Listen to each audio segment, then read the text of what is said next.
സൗന്ദര്യം എന്ന് പറഞ്ഞാൽ അത് വെളുപ്പാണോ? എന്തോന്ന് വെളുപ്പാണോന്നാ? അല്ല, നമ്മളിപ്പോ ഒരു അച്ഛനും അമ്മയും കറുത്തിരിക്കുമ്പോൾ കുട്ടികൾ കറുത്തിരിക്കും.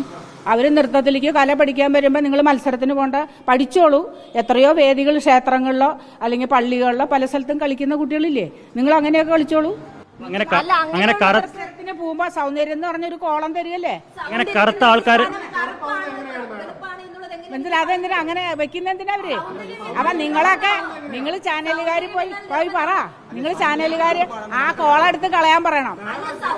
ആ സൗന്ദര്യം ഇപ്പൊ ഒരു മേക്കപ്പിന് ഒരു ആർട്ടിസ്റ്റിന് ഒരു കുട്ടിയെ ചെയ്യണമെങ്കിൽ 5000 രൂപ മേടിക്കണം. എന്താ അറിയോ? അതായിക്കോട്ടെ, അപ്പൊ ആ കുട്ടീനെ സൗന്ദര്യം ഉണ്ടാക്കി അങ്ങ് എടുക്കുകയാണ്. മേഡം, സൗന്ദര്യം ഉണ്ടെന്ന് പറയുന്ന മേഡവും മേക്കപ്പ് ഇട്ടാനല്ലേ വേദി കയറുന്നത്? ആണ്, അല്ലാതെ അപ്പൊ ആരും കണ്ടോണ്ടിരിക്കില്ലോ. സൗന്ദര്യം ഇല്ലാത്തവർ മേക്കപ്പ് ഇട്ട് കഴിഞ്ഞാൽ അവർക്കുള്ള സൗന്ദര്യം ഉണ്ടാക്കി എടുക്കുകയാണെന്ന്, സൗന്ദര്യം ഉണ്ടാക്കി എടുക്കുകയാണ്. അപ്പൊ എന്റെ അഭിപ്രായത്തിൽ സൗന്ദര്യം തീരെ ഇല്ലാത്തവര് പ്രത്യേകിച്ച് മോഹിനിയാട്ടത്തിലേക്ക് വരരുതെന്ന് ഞാൻ പറയുള്ളൂ.